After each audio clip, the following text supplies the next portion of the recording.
You are listening to the Objects of Affection collection. Study 45. Doris Salcedo, The Function of Suffering, Memory, Emotional Labor and Political Witness in Post-Luxury Conceptual Art.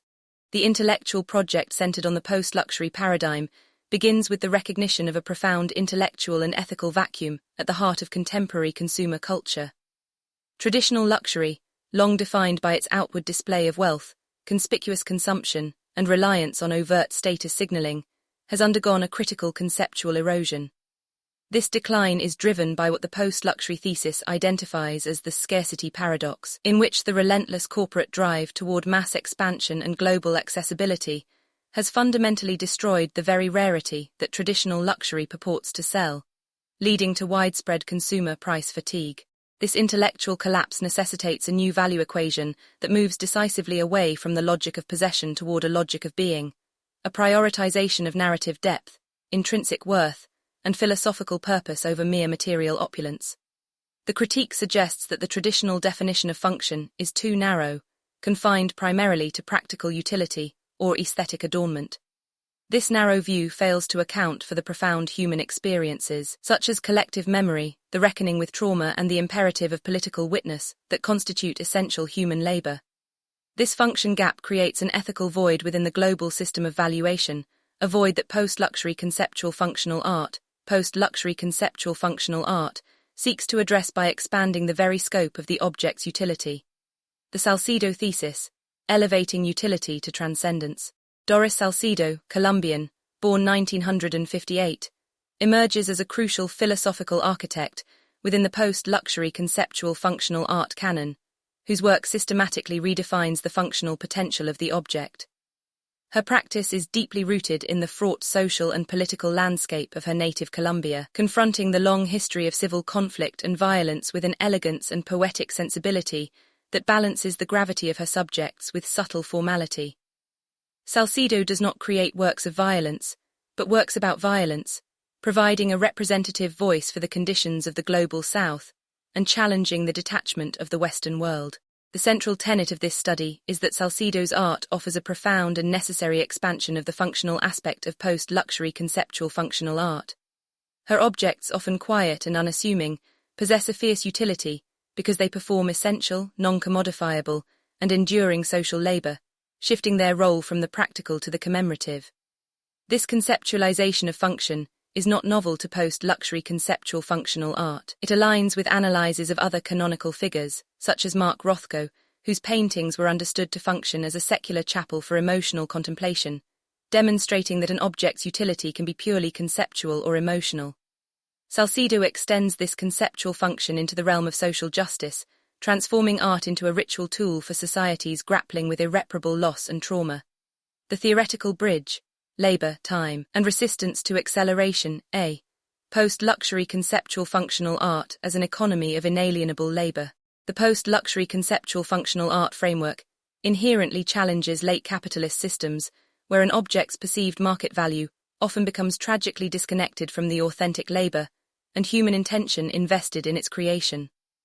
Salcedo's artistic process serves as a direct, powerful counterpoint to the mass-produced, rapidly outsourced and homogenized products that define the era of democratized luxury. Her methodology is defined by painstaking research, including prolonged fieldwork and extensive interviews with victims and survivors, and the resulting works are painstakingly crafted by hand. Salcedo often selects simple, recognizable domestic objects, furniture and clothing, and transforms them using techniques that intentionally evoke the intimate care and tending of the human body: wrapping, binding, cutting, and stitching. This ritualized, highly manual labor imbues the finished object with a sacred, inalienable quality. The market price of the object simply cannot encompass the spiritual and emotional labor invested in its making, thereby ensuring its worth remains intrinsically linked to its narrative of genesis. This commitment to a slow, craft-intensive process directly aligns her practice with the proposed post-luxury, conceptual functional art territory, on artisan as activist, wherein the prioritization of craft over scale is recognized not as a business constraint, but as a conscious philosophical and political stand against growth-oriented extractive systems. B. The aesthetics of endurance, resistance to smoothness and speed. Salcedo's practice can be powerfully framed as a manifestation of slow art, representing a conscious cultural resistance to the pervasive forces of acceleration and disposability. The artist deliberately slows the processes of making and viewing. She spends long periods meeting victims and their families, ensuring that the finished art functions to keep their experiences from being forgotten. The meticulous, hand-stitched suturing of thousands of rose petals for a fleur de petal, or the arduous weaving of human hair and silk through wood for the Unland series, are acts of deliberate deceleration, creating the perceptual duration necessary for viewers to engage fully with the gravity of the subject matter. This insistence on difficulty and contemplation stands as a direct challenge to the late capitalist aesthetic of smoothness, the frictionless interface of digital culture and the flawless finish of traditional luxury goods, a philosophical critique central to the post-luxury conceptual functional art thesis. Salcedo's objects are intentionally unsmooth. They are mangled, stitched, cracked, fused, or inherently fragile. They present resistance which forces contemplation, a necessary act in a culture driven by instantaneous consumption. For the post-luxury consumer who has often purchased an environment of total comfort and ease, the willingness to acquire and confront an object defined by its material difficulty and traumatic narrative becomes an inverse status symbol, a testament to intellectual and ethical seriousness. The disfigured object functions to block passive, frictionless consumption. Furthermore, Salcedo often employs materials that are ephemeral yet rigorously preserved, such as the chemically treated rose petals. This strategic use of precarity embodies the fragile human condition of those she commemorates, creating an intrinsic value that demands perpetual care, aligning perfectly with the post-luxury conceptual functional art requirement that an object be stewarded over generations rather than simply owned. The materiality of mourning, the domestic object as vessel of absence the alchemical domestic, quotidian objects as carriers of trauma. Salcedo's power lies in her alchemical transformation of the mundane. She chooses quotidian, domestic furniture, tables, chairs, cabinets, because of their intrinsic connection to the intimacy, routine, and security of everyday life. By blocking, fusing, or disfiguring these familiar objects, she transforms them from instruments of comfort and utility into profoundly unsettling and strange repositories of lost memory. The artistic objective is to visually articulate that which is unacknowledged or made invisible, the victim of violence, the refugee, the decimated domestic sphere. Her sculptures convey incompleteness, lack, and emptiness, while simultaneously providing a sense of an absent, missing body. This concept of absent presence, where the object is structurally present but its inherent function has been violently removed, defines the object's core post-luxury conceptual worth, echoing the material critique of art pauvre by giving political weight to humble, disfigured materials. B. Case study: Unland and the function of repair. The Unland series, including works like Unland, Irreversible Table 1997, exemplifies this functional subversion. Salcedo joins disparate pieces of wooden tables, meticulously weaving them together with highly personal organic materials, human hair and silk threads. The resulting object is no longer a table for the practical function of gathering or eating. Its utility is structurally blocked and subverted. Instead, its new, singular function is to act as a memorial for the fragmented lives of victims and orphans.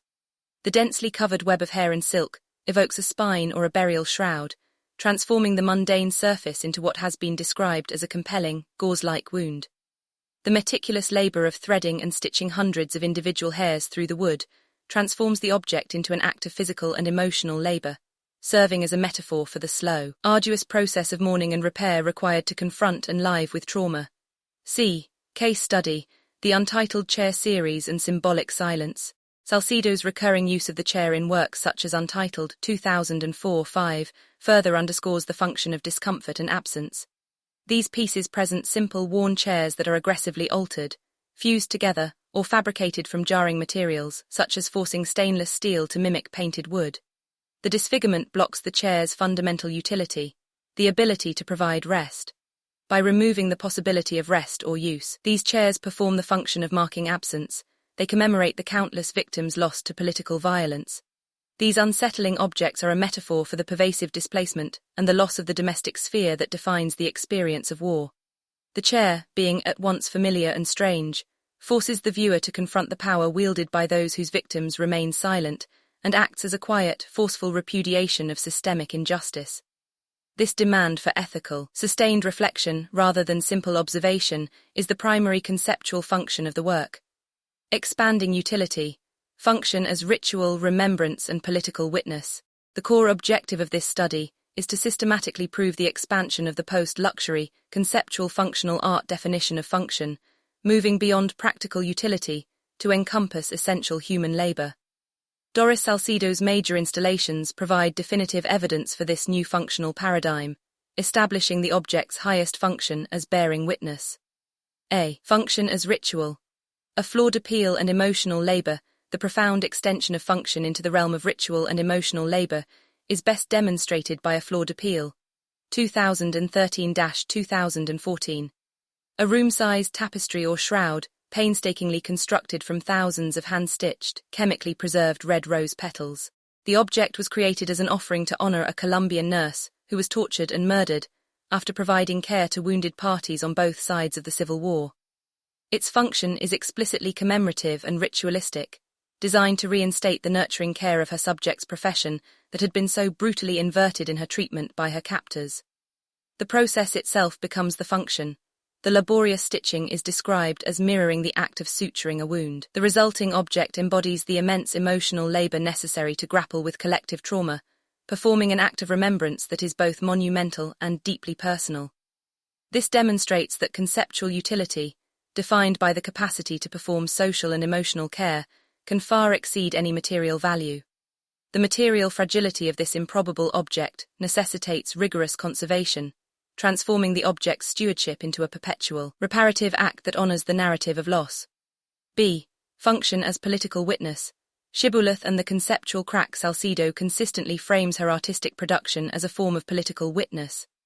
Rooted in rigorous fieldwork and extensive interviews with survivors, she describes her role as a secondary witness, creating art that stands in for the voiceless victims. Central site-specific installations, such as Shibboleth 2007-08 at the Tate Modern, represent the purest form of this expanded function. Shibboleth, a deep, meandering crack running the length of the turbine hall floor, operates as a purely conceptual function of political witness. The crack is not a formal experiment.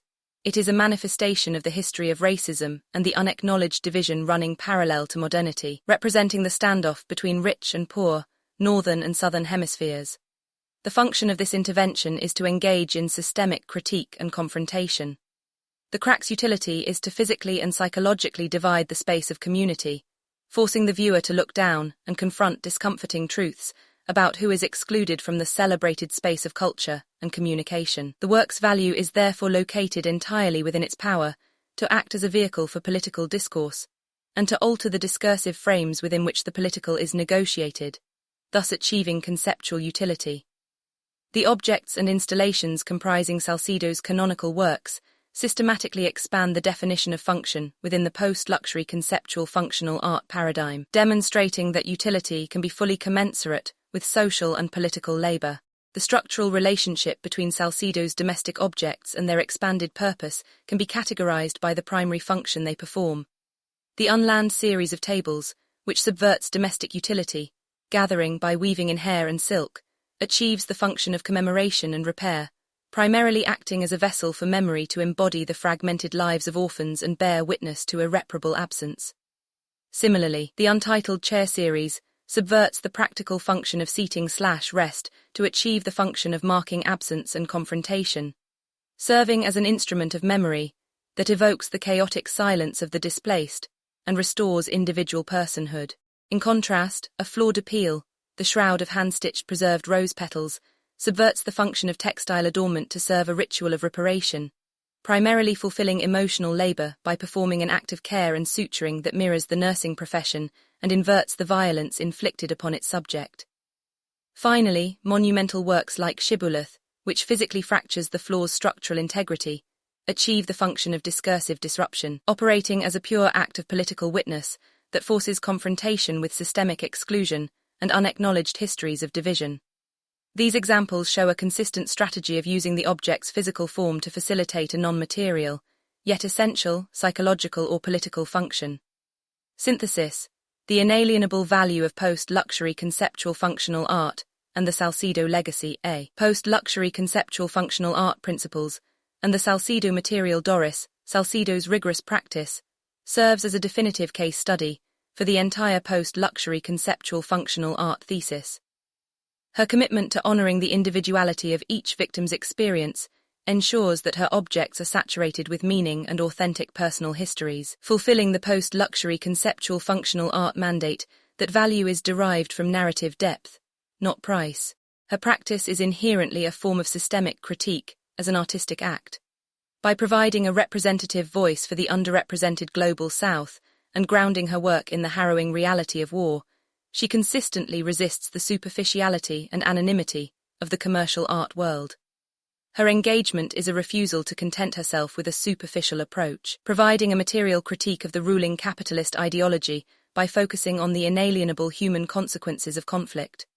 Crucially, Salcedo's most fragile works, such as A Fleur de Peel, necessitate extreme care and conservation, redefining the collector's role from passive consumer to active custodian. This aligns perfectly with the post-luxury conceptual functional art ethos that objects must be stewarded, lived with, and eventually passed down. B. The paradox of political commodification. Salcedo's success on the global stage, with major exhibitions at institutions like the Tate Modern, the Guggenheim and Harvard Art Museums, confirms that profound social and political function is the ultimate, non-material form of high value.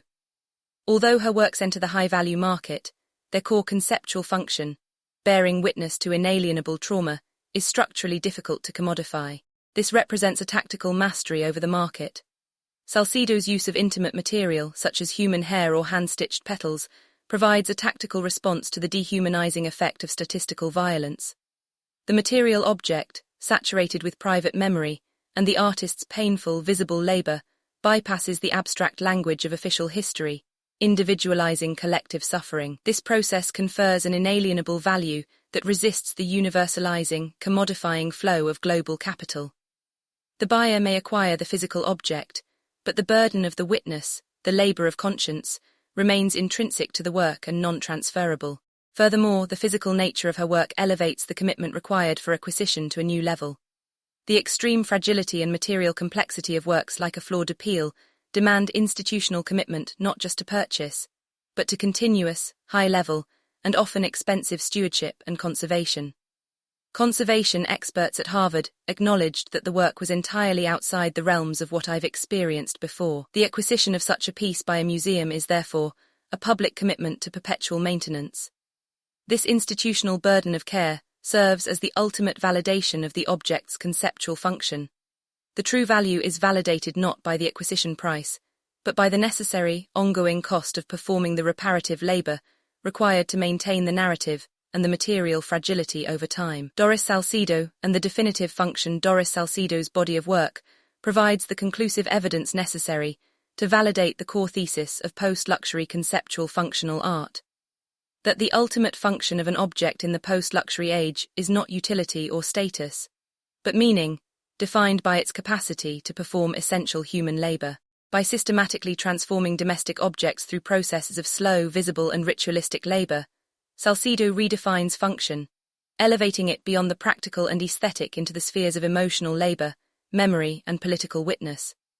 Her rigorous practice establishes a new ethical benchmark for functional art, moving it beyond the domestic realm and into the critical domain of social justice, collective conscience, and philosophical reflection. This study cements Salcedo's canonical role as the definitive figure who expanded the vocabulary of post-luxury, transforming objects of affection into profound, enduring instruments of conscience.